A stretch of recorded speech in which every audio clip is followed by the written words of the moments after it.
શ્રીમદ ભાગવતમ સ્કંદ તૃતીય અધ્યાય નવમ સર્જન શક્તિ માટે બ્રહ્માની પ્રાર્થના શ્લોક સંખ્યા 32 શબ્દાર્થ અનુવાદ ભાવાર્થ ડિવાઇન ગ્રેસ શ્રી ભક્તિવેદાંત સ્વામી પ્રભુપાદ દ્વારા યદા તુ સર્વભૂતેષુ દારુષ્વગ્નિમિવ સ્થિતમ પ્રતિચક્ષિતમામ લોકો જય્યાત્હર્યેવ કશ્મલમ. શબ્દાર્થ યદા જ્યારે, તુ પરંતુ, સર્વ બધા, ભૂતેષુ જીવાત્માઓમાં, દારુષો લાકડામાં, અગ્નિમ અગ્નિ, ઇવ ની જેમ, સ્થિતમ સ્થિત, પ્રતિચક્ષિત તમે જોશો, મામ મને, લોકઃ અને વિશ્વ, જહ્યાત ત્યજી શકે, તર્હિ ત્યારે તત્કાળ, એવ જ કશ્મલમ મોહ ભ્રમ. અનુવાદ જેવી રીતે લાકડામાં અગ્નિ રહેલો હોય છે તેવી રીતે સર્વ જીવાત્માઓમાં તેમજ વિશ્વભરમાં તમે મને જોશો. એ દિવ્ય દર્શનની અવસ્થામાં જ તમે સર્વ પ્રકારના ભયમાંથી મુક્ત બનશો. ભાવાર્થ બ્રહ્માએ પ્રાર્થના કરી હતી કે પોતાની ભૌતિક પ્રવૃત્તિઓના સમયમાં પોતે ભગવાન સાથેના પોતાના સનાતન સંબંધને વિસરી ન જાય. તે પ્રાર્થનાના પ્રત્યુત્તરમાં ભગવાને કહ્યું કે તેમની સર્વશક્તિ સંપન્નતા સાથેના સંબંધ વગર અસ્તિત્વ ધરાવવાનો વિચાર તેમણે કરવો ન જોઈએ. લાકડામાંના અગ્નિનું ઉદાહરણ આપવામાં આવ્યું છે. લાકડું જુદા જુદા પ્રકારનું હોઈ શકે છતાં તેમાંથી પ્રગટતો અગ્નિ હંમેશા એક સમાન હોય છે. તે પ્રમાણે આકાર અને ગુણાનુસાર ભૌતિક સૃષ્ટિમાંના શરીરો વિશિષ્ટ રીતે જુદા જુદા હોઈ શકે, પરંતુ તેમની અંદર રહેલા ચેતન આત્મા એકબીજાથી ભિન્ન હોતા નથી. અગ્નિનો ગુણ ઉષ્ણતા એ સર્વત્ર સમાન છે અને ચિત્કણ અર્થાત સર્વોપરી ચેતનાનો અભિન્ન અંશ દરેક જીવાત્મામાં સમાન છે. એ રીતે ભગવાનની શક્તિ તેમના સર્જનમાં સર્વત્ર વહેંચાયેલી છે. આ આધ્યાત્મિક જ્ઞાન જ મનુષ્યને માયાના સંસર્ગમાંથી બચાવી શકે છે. ભગવાનની શક્તિ સર્વત્ર વહેંચાયેલી હોવાથી શુદ્ધ આત્મા અથવા ભગવત ભક્ત ભગવાનના સંબંધે બધું જ જોઈ શકે છે અને તેથી તેને બાહ્ય આવરણો પરત્વે આસક્તિ રહેતી નથી. આ શુદ્ધ આધ્યાત્મિક વિચાર તેને સંસારના સંગ દોષથી અલિપ્ત રાખે છે. શુદ્ધ ભક્ત સર્વ સંજોગોમાં ભગવાનના સ્પર્શને ભૂલતો નથી.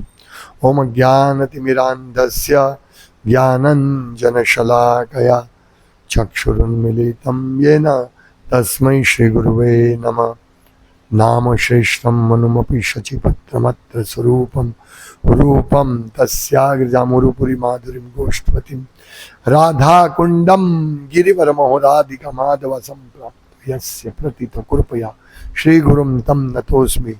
વંદ્યહમ શ્રી ગુરુ શ્રીયુતપદ કમલમ શ્રી ગુરુન વૈષ્ણવાંશ શ્રી રૂપમ સાગ્રજાતમ સહગર રઘુનાથાન્વિતમ તમ સજીવમ સાદ્વૈતમ સાવધૂતમ પરિજન સહિતમ કૃષ્ણ ચૈતન્ય દેવમ શ્રી રાધા કૃષ્ણ પાદાન સહગર લલિતા શ્રી વિશાખાન્વિતાંશ શ્રી કૃષ્ણ ચૈતન્ય પ્રભુ નિત્યાનંદ શ્રી અદ્વૈત ગદાધર શિવાસાદિ ગૌર ભક્તવૃંદ.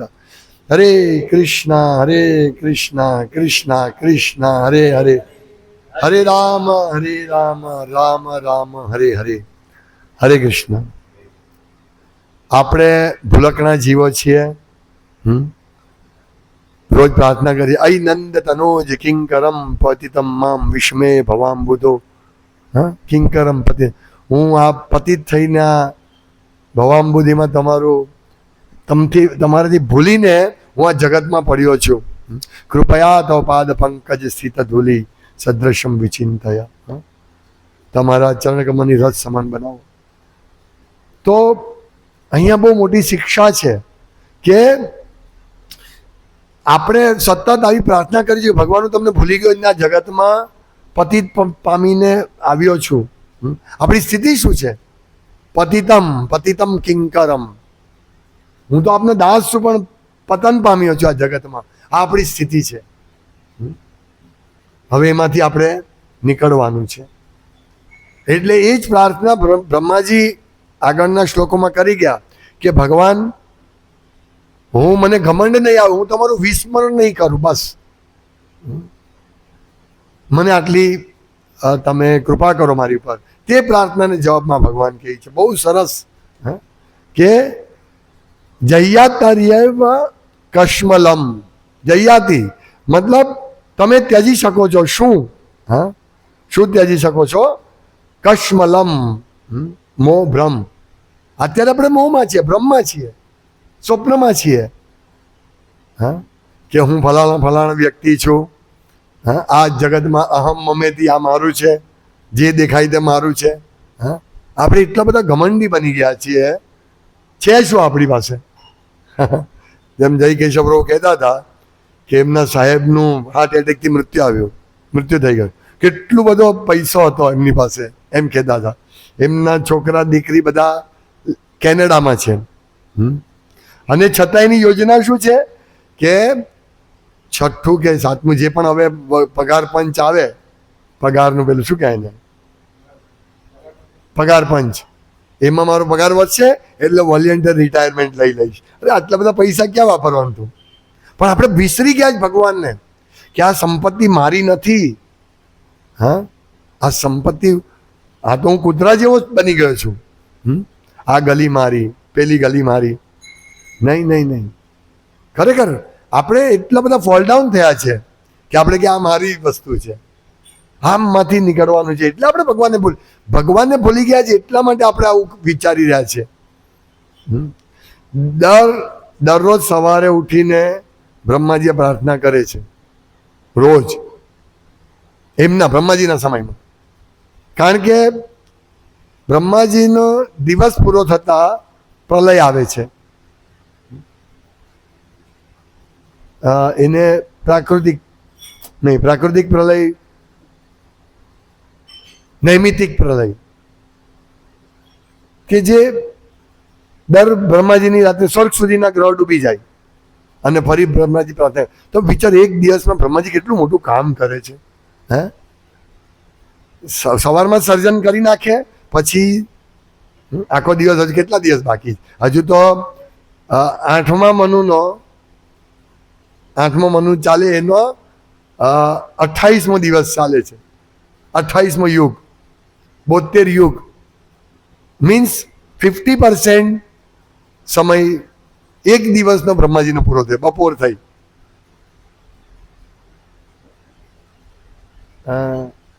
આઠમો મનુ, એક દિવસમાં 14 મનુ આવે ને. હા, તો હજુ 50% બપોર પડી છે બ્રહ્માજીની. અને સર્જન થઈને આપણે તો જો બ્રહ્માજી રોજ પ્રાર્થના કરે છે.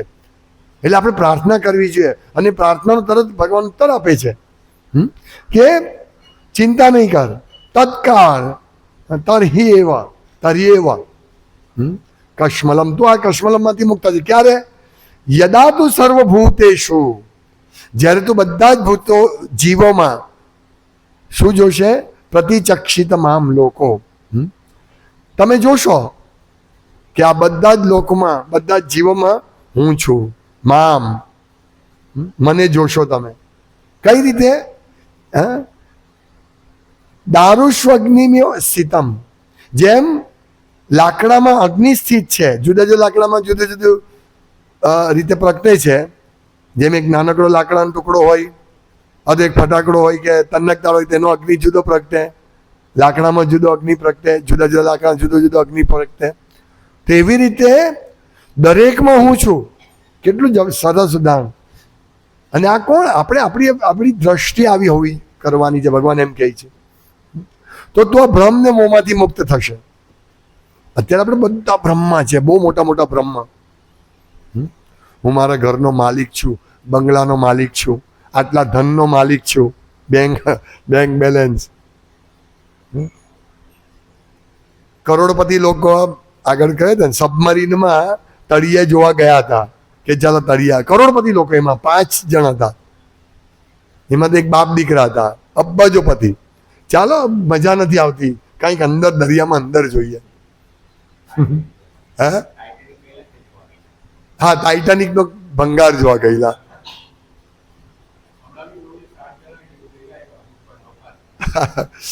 તો હા, કોણે જોયું કે ગયા? આ તો સબમરીનમાં ગયા અને ભડકો થઈ ગયો, બ્લાસ્ટ થઈ ગયો. હવે એનું બેંક બેલેન્સ ક્યાં ગયું? ક્યાં ગયું? એટલે આપણે પણ એવું જ કરી રહ્યા. પેલા સાહેબે વિચાર્યું કેનેડામાં જાય તો મજા કરીશ, કોઈ ધ્યેય નથી. આ થવાનું એકમાત્ર કારણ છે કે આપણે દરેક જીવ અને દરેક વસ્તુમાં ભગવાન નથી જોતા. મારી પાસે જે ધન છે, ભગવાને મને આટલું આપ્યું છે, અને ધન નથી તો ભગવાનની ઈચ્છા. આ દ્રષ્ટિ આપણે કેળવવાની છે. દરેક જીવમાં સ્થાવર જંગમ દેખે ના દેખે તાર મૂર્તિ, સર્વત્ર હૈ તાર ઈષ્ટદેવ સ્ફૂર્તિ. એ સ્થાવર જંગમ કાંઈ પણ વસ્તુ જોઈએ છે ભક્ત, તો એમાં એનું સ્વરૂપ નથી જોતો, પણ એને તરત જ એમાં તાર ઈષ્ટદેવ સ્ફૂર્તિ, ભગવાનનું સ્મરણ થાય છે. કેટલી સુંદર ભગવાન ઉપદેશ આપે છે. આ ઉપદેશથી આપણે આ રીતે શીખવાનું છે. ટ્રેનિંગ, અભ્યાસ, પ્રેક્ટિસ, કૃષ્ણ કોન્શિયસનેસની પ્રેક્ટિસ આ રીતે કરવાની છે કે આપણે દરેક વસ્તુમાં ભગવાનનું જોઈએ. અઘરું છે, બહુ અઘરું છે. લાગે સહેલું પણ બહુ અઘરું છે. જ્યારે આપણે પ્રેક્ટિકલ કરવાનું હોય ત્યારે બહુ અઘરું. ભાગવતમાં આપણે વાંચીએ તો કેવું, હા યસ, આપણે દરેક જીવમાં જોઈએ, પણ પ્રેક્ટિકલ બહુ સાવધાન રાખવી છે. ધીમે ધીમે ધીમે, જેમ મૃગારી આટલો બધો ક્રૂર હતો.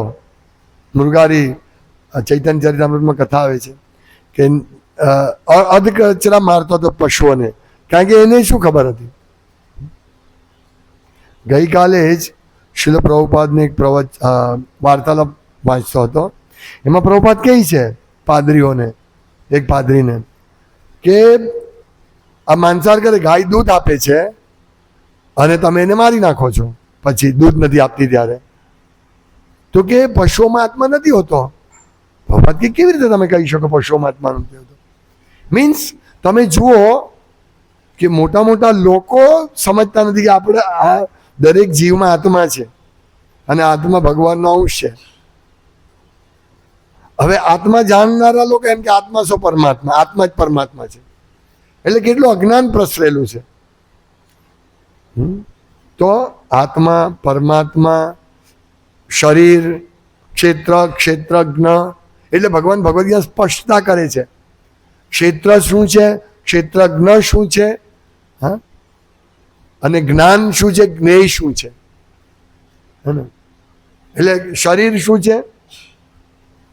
ક્ષેત્ર એટલે શરીર, ખેતર, આપણે કે ખેતર. એ ખેતર શું છે અને ક્ષેત્ર, શરીર શું છે અને જાણનાર કોણ છે? ક્ષેત્ર ને ક્ષેત્રજ્ઞ. ક્ષેત્રજ્ઞ મીન્સ જાણનાર. તો આપણે જાણવું છે કે આ ક્ષેત્રમાં ક્ષેત્રજ્ઞ કોણ છે. ભગવાન બહુ સ્પષ્ટ કહે છે કે 2 ક્ષેત્રજ્ઞ છે, એક જીવાત્મા અને બીજો હું પરમાત્મા. તો આ જાણી લેવું છે. અને એ જ વસ્તુ અહીંયા ભગવાન કહે છે. જો ભગવદ્ ગીતાનો જ ઉપદેશ છે. ભગવાને ભગવદ્ ગીતાનો ઉપદેશ એટલો સરસ રીતે આપી દીધો છે, એમાં બધું જ આવી જાય. વેદ, ઉપનિષદ, પુરાણ, હા, બધું જ. અને એને હવે વિશાળમાં, વિસ્તૃત રૂપમાં ભગવદ્ ગીતાના સંદેશને ભાગવતમમાં સમજાય. પણ દુર્ભાગ્યે આવો સંદેશ લોકો સુધી પહોંચતો નથી. ભાગવત કથાકારોની ફરજ છે કે આવો સંદેશ પહોંચવો જોઈએ. કેટલો સરસ સંદેશ છે. ક્ષેત્રજ્ઞ. હવે જ્ઞાન શું છે? આ જ જ્ઞાન છે. અને જ્ઞેય, એને જાણનાર કોણ છે? બધું જાણે ભગવાન. નહીં. અને જ્ઞાન શું છે? આ જ શરીર, આત્મા અને પરમાત્મા. એ વચ્ચે શરીરની જે આંતરક્રિયા છે પ્રકૃતિના ગુણો દ્વારા, વિકાર, શરીર શેનું બનેલું છે, આ બધું જાણવાનું. પૃથ્વી, જળ, અગ્નિ, વાયુ, આકાશ.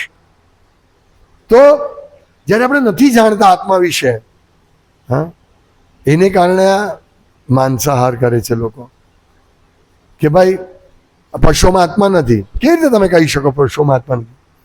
જ્યારે આ વાર્તાલાપ પહેલા પણ વાંચતો હતો હું, ત્યારે હું પણ હા બરાબર પશુમાં આત્મા નથી, ત્યારે હું એવું સમજતો હતો કે આ બરાબર દલીલ કરે છે. પણ ના, પ્રભુપાદ કહે છે કે પશુના લક્ષણ જુઓ અને એક વ્યક્તિના મનુષ્યના લક્ષણ જુઓ, બંને લક્ષણ સેમ છે. પશુ શ્વાસ લે છે, મનુષ્ય શ્વાસ લે, પશુ ખાય છે, હાલે ચાલે છે, મનુષ્ય હાલે ચાલે છે, તો તમે કેવી રીતે કહી શકો?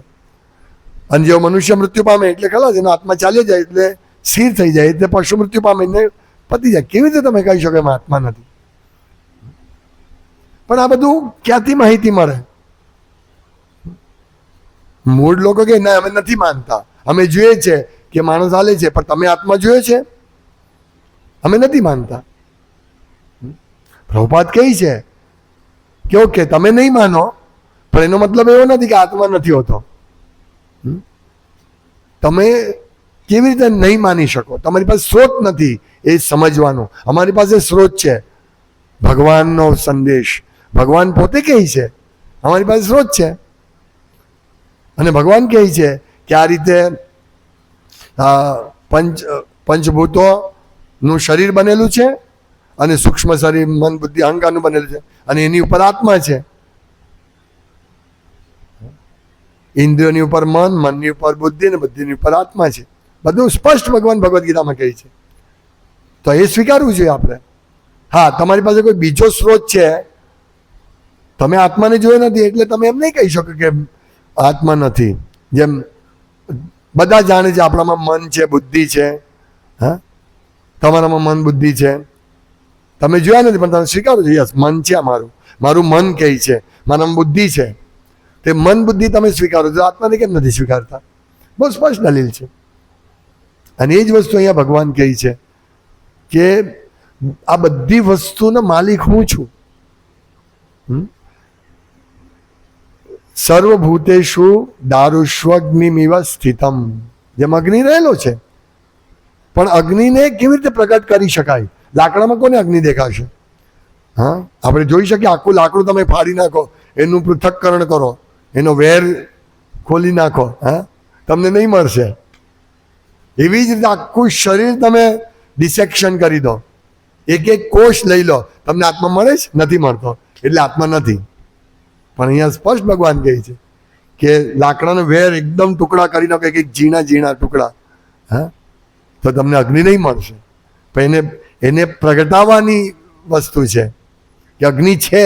હોશિયાર વ્યક્તિ, મૂર્ખ જ લોકો કહે છે કે આમાં અગ્નિ નથી. ચાલો, હા, આપણે સ્વીકારીએ છીએ. કેટલું સરસ ઉદાહરણ છે. દરેક જણ કહીએ છે લાકડામાં અગ્નિ છે, પણ એને પ્રગટાવીએ ત્યારે, એને આપણે આગ ચાપીએ ત્યારે એ અગ્નિ પ્રગટ થશે. એવી જ રીતે દરેક જીવમાં ભગવાન છે, દરેક જીવ સાથે, દરેક શરીરમાં, દરેક વસ્તુમાં ભગવાન છે. સાવર જંગમાં. અને આપણે ભક્તો પ્રેક્ટિકલી જુએ છે, અને એટલા માટે ભક્તો સુખી છે કે ભાઈ કેટલી ઉપાધિ વોરવી. હા, જેટલી તમે વધારે આ ભૌતિક પ્રકૃતિમાં વધારે ભેગું કરવા જશો, એટલી આપત્તિ આવવાની છે. તમારી પાસે થોડા પૈસા છે, નો પ્રોબ્લેમ. નાનકડું ઘર છે, કેટલા દિવસ રહેના? બ્રહ્માજીને એક દિવસ પતશે, ત્યાર તો આપણા કેટલા અબજો ખરબો દિવસ, કેટલા યુગો ચાલ્યા છે એક દિવસમાં. પણ આપણે શું કરીએ છીએ? ભેગું કરી. તો આપણે આ સમજવું જોઈએ, અને એને પ્રેક્ટિકલી દરેક વસ્તુમાં ભગવાન છે એ પ્રેક્ટિકલી આપણે સ્વીકારવું જોઈએ. અહીંયા ભગવાન કહે છે કે ભગવાનની શક્તિ સર્વત્ર વહેંચાયેલી હોવાથી, આગળ પણ આપણે કહ્યું હતું કે કઈ રીતે ભક્ત બહુ સરસ રીતે આખી પ્રોસેસ સમજે છે. પ્રકૃતિથી માનીને અવ્યક્ત અવસ્થામાં રહેલો મહત્તત્વથી કેવી રીતે ધીમે ધીમે અહંકાર ઉત્પન્ન થાય છે, સત્વગુણી, રજોગુણી, તમોગુણી અહંકાર. એમાંથી મન, દેવતાઓ સત્વગુણમાં, રજોગુણમાં બુદ્ધિ, હા, અને આ રીતે અહંકાર, તમોગુણી અહંકાર ઉત્પન્ન થાય છે. અને કેવી રીતે એમાંથી આકાશ શબ્દ, પછી આકાશ ઉત્પન્ન થાય, પછી શબ્દ ઉત્પન્ન થાય છે. કેવી રીતે ઉત્પન્ન થાય છે એ ભક્તો જાણે છે, કારણ કે ભાગવતમ વાંચે છે. આપણે જોયું ભાગવતમમાં. આ ભાગવત કથા છે આપણા માટે. દરેક પહેલા એક એક વસ્તુમાં ભગવાનને જુઓ. ડાયરેક્ટ કૂદકો નહીં મારો 9મા સ્કંદ ઉપર. એક એક વસ્તુ ભગવાનને જુઓ. આ શીખો, આ અભ્યાસ કરાવો. આપણે અત્યારે અભ્યાસ કરવાનો છે. નંદ તનુજ, હા, હે ભગવાન, હું તો પતિત અવસ્થામાં છું. કેવી રીતે હવે તમારી સુધી આવી શકું? મને તમારે ચરણને રજ બનાવો, બસ. એટલે આપણે, અને આ બહુ ઇમ્પોર્ટન્ટ પોઈન્ટ સમજાય છે કે ભગવાનની શક્તિ સર્વત્ર વહેંચાલી હોવાથી શુદ્ધ આત્મા અથવા ભગવત ભક્ત ભગવાનને સંબંધે બધું જ જોઈ શકે છે, અને તેથી તેને બાહ્ય આવરણો પ્રત્યે આસક્તિ રહેતી નથી. બધું જ જોવે છે. એટલે એને શરીર, આ બહુ મહત્વનું છે. આસક્તિ, બધા કે આસક્તિ છોડા, એમ આસક્તિ છૂટે? હા, વૈરાગ્ય નહીં થાય એમ. વાસુદેવે ભગવતી ભક્તિ યોગ પ્રયોજિત જનયતિ આસુ વૈરાગ્યમ જ્ઞાનમ ચયદેતુ. એ વૈરાગ્ય એમને એમ ને, યસ, કાલથી હું હવે શરીર પ્રત્યે વૈરાગી રહેવાનો. હા, શરીરની સંબંધ જે પણ વસ્તુ છે, ઘર, કુટુંબ, પરિવાર, વૈરાગી નહીં. યુક્ત વૈરાગ્ય, કૃષ્ણ સંબંધે યુક્ત વૈરાગ્ય ઉચ્યતે. તો દરેક વસ્તુને કૃષ્ણ સંબંધે જોવાની છે. તેને યુક્ત વૈરાગ્ય, કે આપણે યુક્ત વૈરાગ્યમાં જીવવાનું છે. એ રિયલ અનાસક્તિ છે. પણ આપણે આસક્તિ શેમાં રાખવાની છે? ભગવાનની સેવામાં અને ભગવાનમાં આસક્તિ રાખવાની છે. તે આપણે શીખવાનું. એ જ આપણો અભ્યાસ છે આખો દિવસનો. આખા દિવસ આપણે આ જ અભ્યાસ કરવાનો. આપણે જે આસક્ત થઈ જઈએ છીએ ને પૈસામાં, કેવી રીતે ખૂબ પૈસો મેળવવો, સતત. કોઈ એવું વ્યક્તિ નથી કે પૈસા બસ હવે નહીં, હવે પતી ગયું, બસ આટલું ઇનફ છે. કેટલું જય કેશવ પ્રભુના સાહેબની જેમ, હા, બસ હમણાં નહીં, બસ આટલું પતશે, પછી કાલ ઉપર આપણે ગયા, ખલાસ. યોજના કોણ? આપણી કઈ યોજના ચાલવાની છે? હા, કેટલા બધા લોકોએ યોજના, કોઈની યોજના પૂરી નથી થઈ. કોઈ શાંતિથી મૃત્યુ નથી પામ્યો. એટલે આપણે શાંતિથી મૃત્યુ પામવું હોય તો યોજના બંધ કરો. કે ભાઈ આ રીતે પૈસો કમા, આ રીતે પૈસો કમા. નો ડાઉટ, તમે તમારું જે કાર્ય જે કરો એ બંધ નથી કરવાનું. પૈસા ઉપાર્જન કરવાનું છે ધનનું, પણ વધારે પડતું નહીં.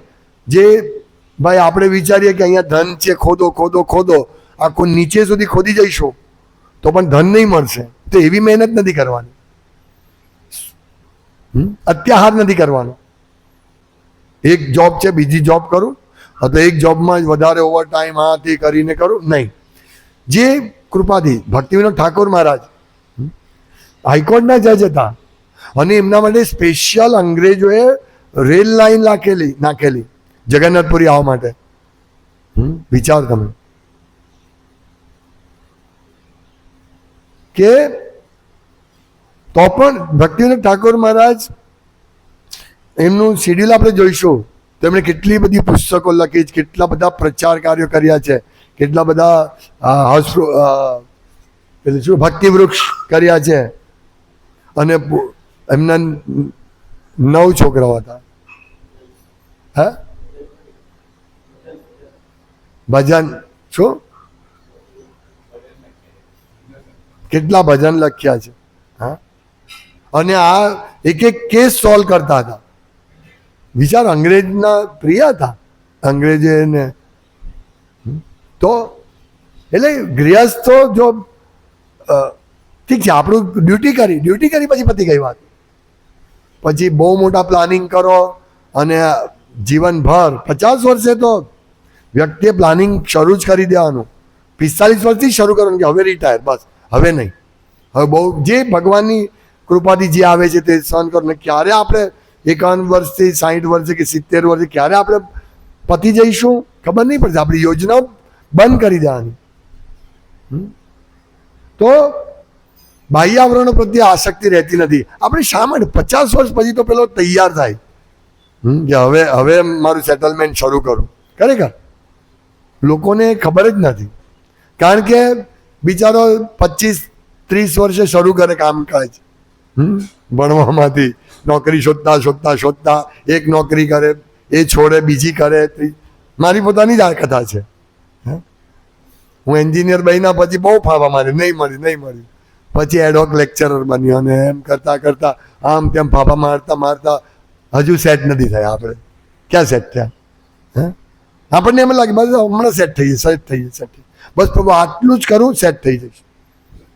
નહીં, યોજના ઠીક છે, આપણે પ્રયાસ કરવાનો છે, પણ આપણો જે મૂળ પ્રયાસ છે ભગવત ભક્તિ. અહીંયા ભગવાન એ જ કે તું મને સ્મરણ, મારું વિસ્મરણ નહીં કરતો.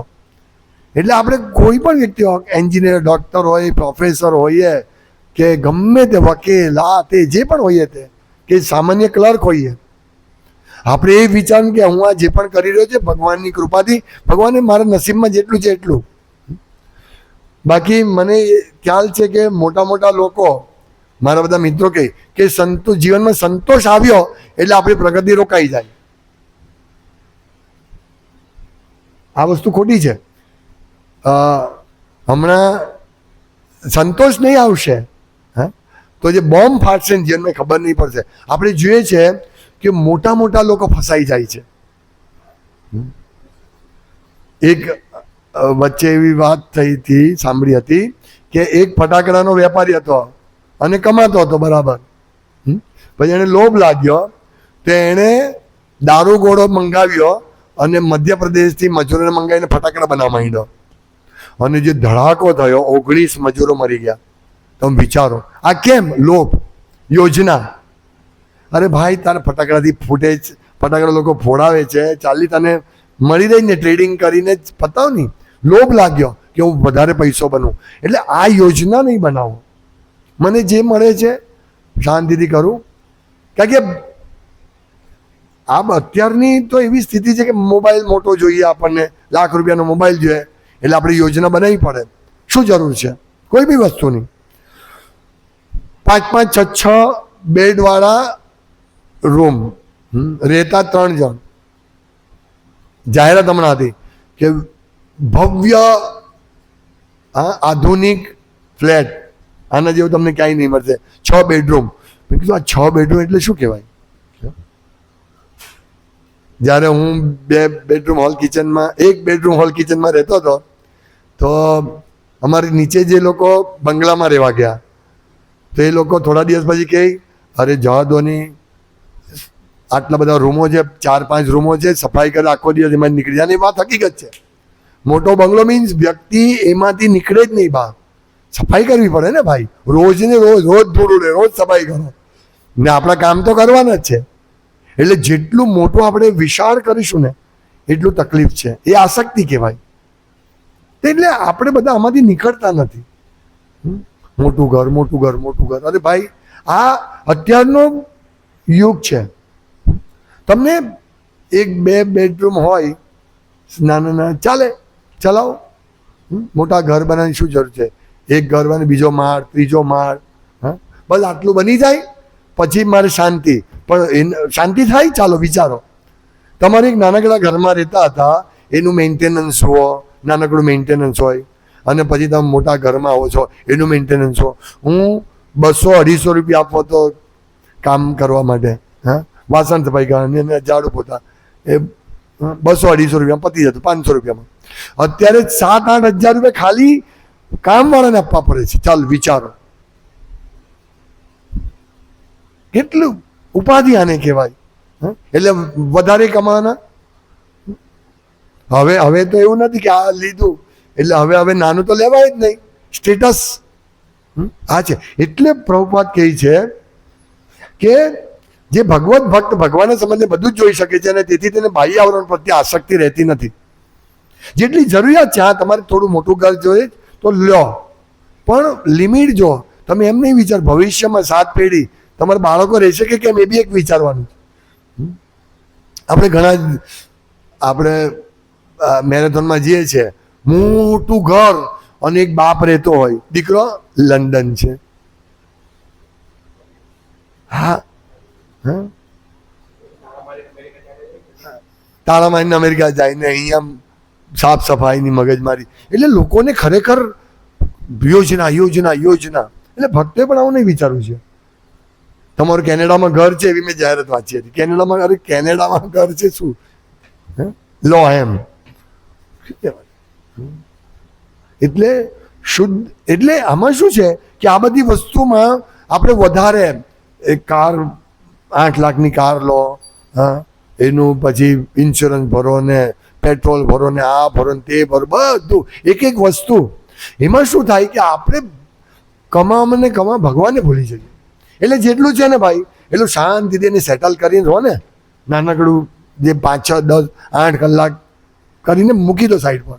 બાકીના 16 કલાકમાં તમે ભક્તિને ડેવલપ કરો. આ જ વસ્તુ ભગવાન કહે છે. અને એ 8 કલાકમાં પણ ભગવાનનું સ્મરણ રાખો. હરે કૃષ્ણ. શ્રીમદ ભાગવતમ કી જય. શિલ પ્રભુપાદ કી જય. પંચકલ્પ